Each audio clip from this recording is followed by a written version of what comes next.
Hi everybody. I'm just nervous. All right then, the title is Implementation of Handling Spatial Objects in Swift on visionOS. So let's get started. So how many Swift developers in here? All right, my talk is for you guys. So have you ever tried to place an entity in a specific location? You might imagine that you could do it by generating and placing model entity like this.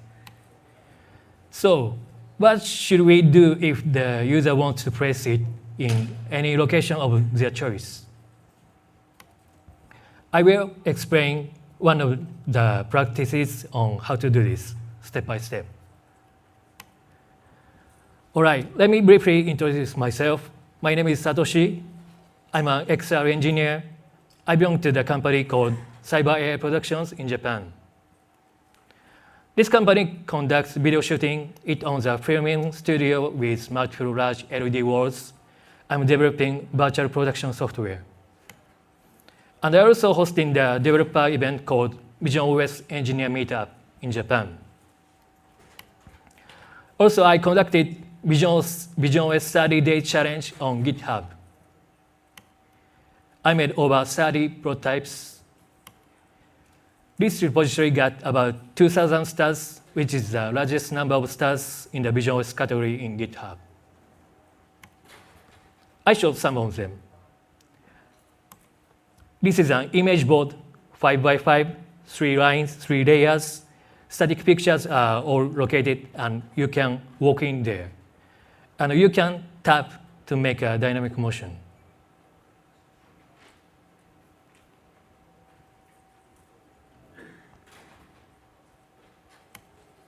And here's a street view. I combine multiple images obtained from the Google Street View API to create a panoramic image. Once again. That covers 360 degrees. And HLS and metadata. HLS video on the server is played, and the surroundings is dynamically changing according to the tag of the specific time. So things changes as the video progresses. It goes dark 5 seconds before, fireworks at 0 seconds, and back to room after 5 seconds.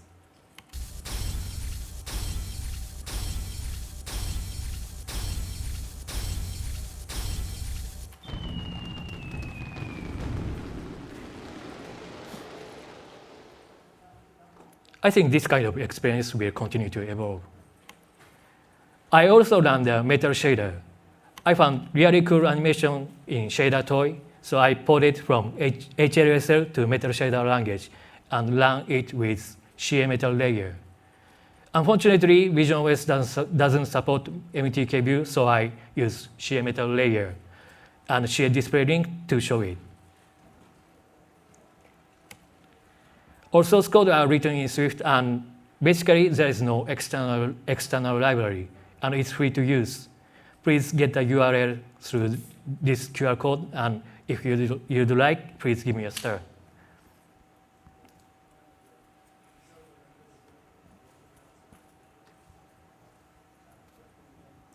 Okay. So come back to main story. In this session, I will explain using my spatial timer as an example, which is an application that places timers in space. A blue disk serving as a marker is displayed half meter in front of me.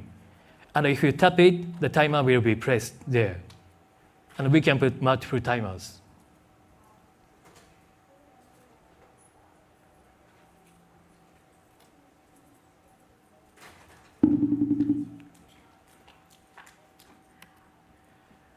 I will discuss in 3 parts. 1, placement location updates, the feature that continuously updates the position of the marker in real time.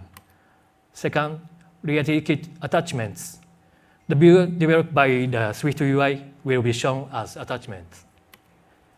And I'm going to explain world anchor. It is needed to fix position of entity in the space. Okay, let's start from the placement location updates. This section's goal looks like this.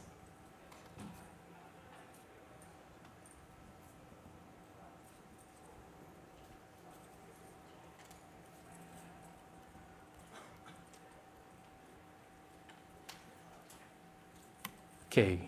Before we dive in, please keep in mind the basic structure of reality view. Here's a reality view with make closure. And it has update closure and attachment view builder. Please keep this in mind. Reality view has a make closure, update closure, and attachment view builder. All right, now let's start from empty state. First, create a model entity, 0.5 meter cube. Color will be blue, and position is 50 centimeters to the left, and 1 meter from the ground, and 1 meter to the front. We can use a simulator to see this, and then you can see the cube pressed in this place. And let's change the shape. Let's say generate cylinder. The thickness is 1 centimeter. Radius is 30 centimeter. I would call this a disk rather than the cylinder. And this is how it looks like. Let's change orientation. The disk may be rotate 90-degree rotation to our side. I use a quaternion to rotate this. I set pi divided by 2 on the x-axis and apply it to the orientation. Set 0.5 to alpha to make this semi-transparent. And here is the result. It seems nice. As this reality view make closure is getting longer and longer, so I'm going to create view model, and process will be split into that. Let's then talk about view model. Let's create view model class. Add a root entity and a setup root entity function. Sorry about that. That means that we are going to maintain the root entity in view model, so that the view model can manage whole spatial contents. I replace reality view from this to this. Immersive view holds an instance of the view model, and I modified it to add view model's root entity to content. Add cylinder is now in view model. I added the cylinder entity to root view so that the view model can handle this. Then call view model that add cylinder from immersive view. And then you come back to the same screen, the same result, and it's going OK. Now let's talk about ARKit. To handle the position and orientation within the space in visionOS, we need to use ARKit. I added 3 variables in view model: ARKit session, world tracking, and placement location. ARKit session is a class to use ARKit in visionOS. And I use a world tracking provider because we want to use the space information of the device. Placement location is an entity for placement. Then I added run ARKit session function, and then run this session with world tracking provider. Let's say if there are different or multiple providers being specified, then there are more information to be handled, such as, for example, hand tracking provider or plane detection provider. In this time, we only need world tracking provider.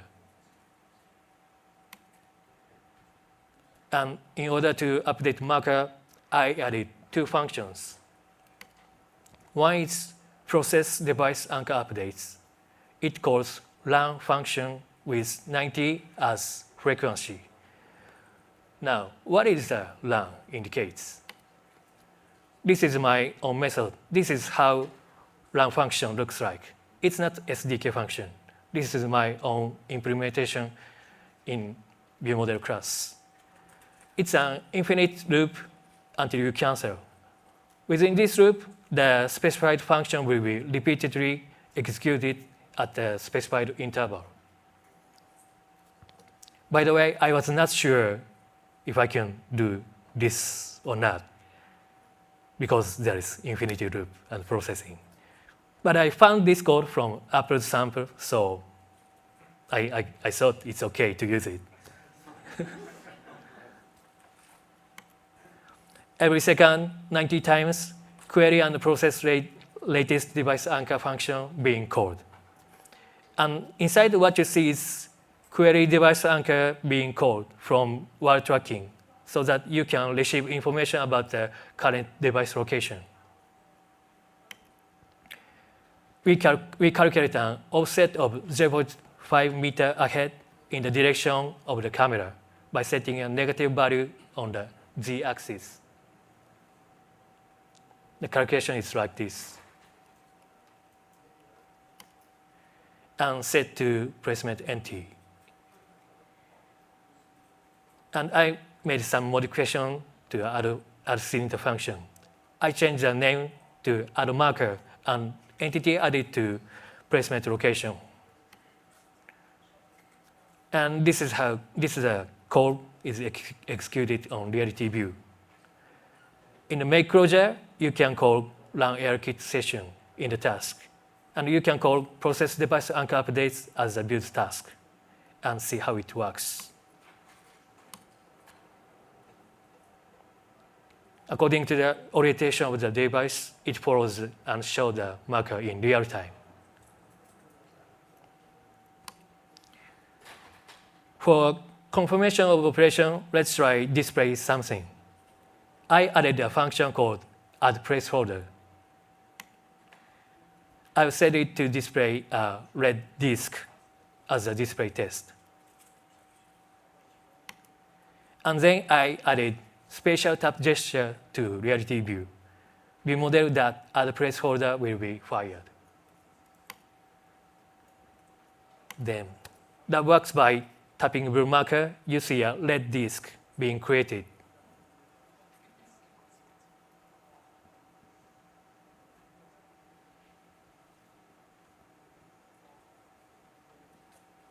Yeah, this is the global section.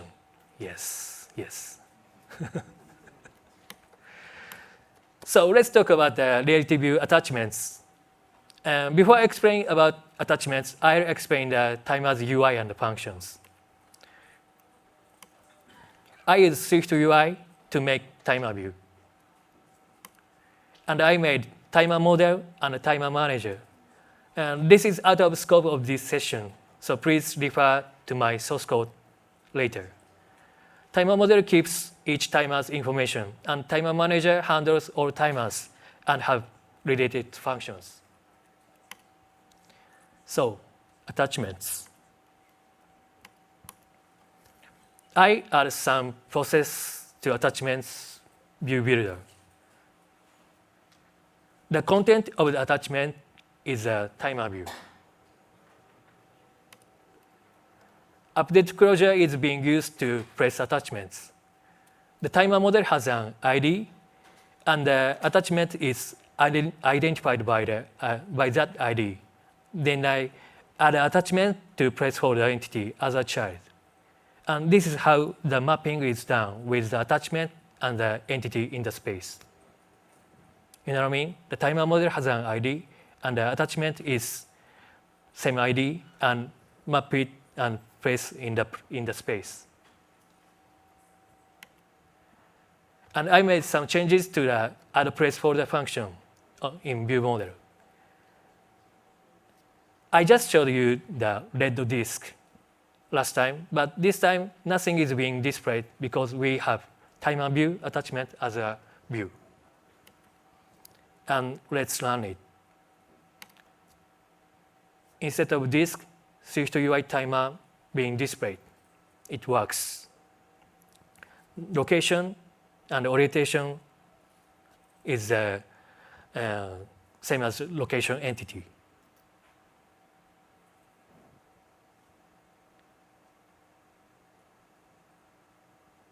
Yes.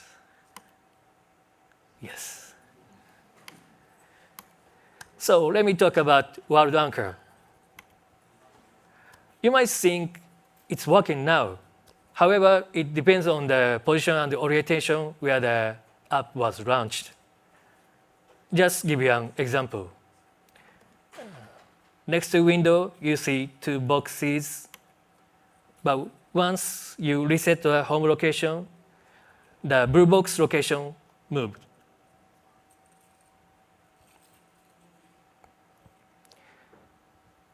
So, and if we leave it attached and anchored, then even though I located timer on the desk or on the kitchen, actually it's not. If we reset the home location, it moves.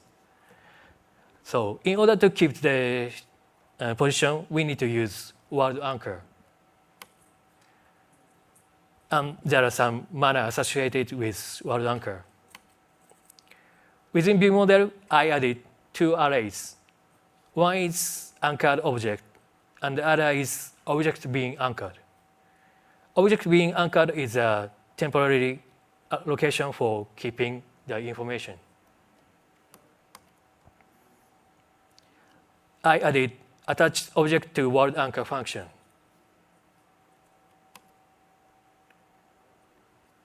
First, we create world anchor. Then we add placeholder entity info into object being anchored, the temporal space. And then we add anchor to world tracking provider. And sometimes this can create error. So we have to also error handling as well. In add placeholder function, add to call attach object to world anchor.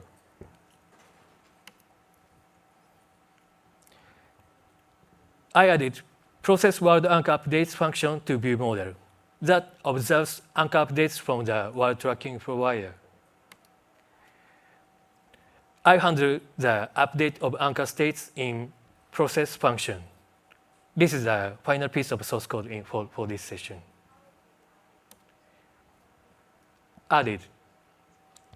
When an anchor is added, I move entity data from temporary array to anchored objects array. Then update. This is where the world anchor location information needs to be reflected onto a placeholder entity. Reflect anchors transform to placeholder entity. That's a core point. Then remove. Once world anchor is deleted, we need to delete placeholder entity. By writing all these processes, no matter where the device is, you can always show the timer in the same location within the space. So let's move it. The timers are already located within the space. And then let's turn to the left and then reset to the position. But the timer position stays.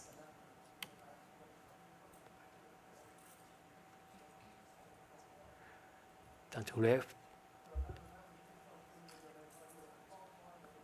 Yeah, that's the world anchor successfully working. Yes. So now let's see with real device.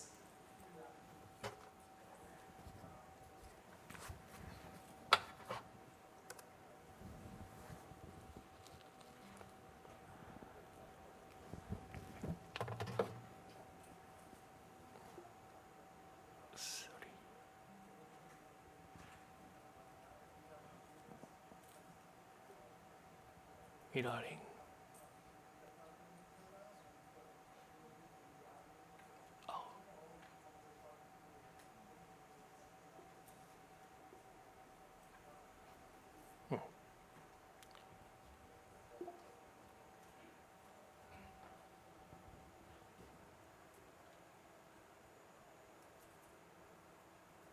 Can you see the blue disk? It's a marker. And tap it, press the timer.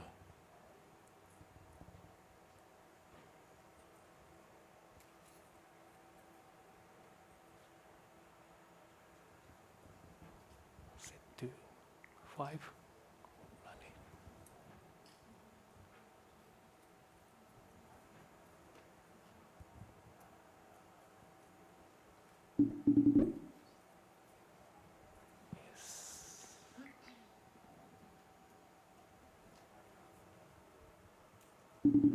Yes, that works.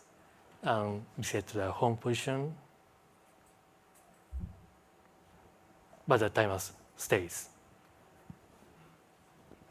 Okay. Yes, it works.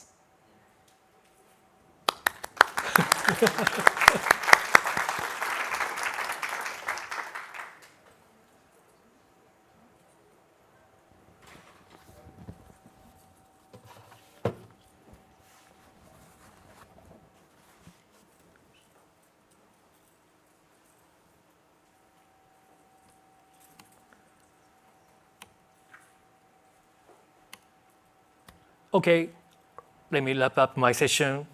I talk about the placement location updates. Location as well as orientation can be updated real time, and how to show marker for placement. Also, I talk about RealKit attachments. I explained how to display timer view created by SwiftUI as attachments. I talked about how to use world anchor. Even though you reset the home location of the apps, you can still maintain the location of timers. There's more things I can talk about. For example, scene phase, app has a state, which is active, inactive, background. We should handle these state changes. And data save and loading. There are the topics I wanted to cover as well. I want to talk about these when I have another opportunity. I hope that I was able to give you some good insights about how to place the object within the space. So that's it for this session. Thank you.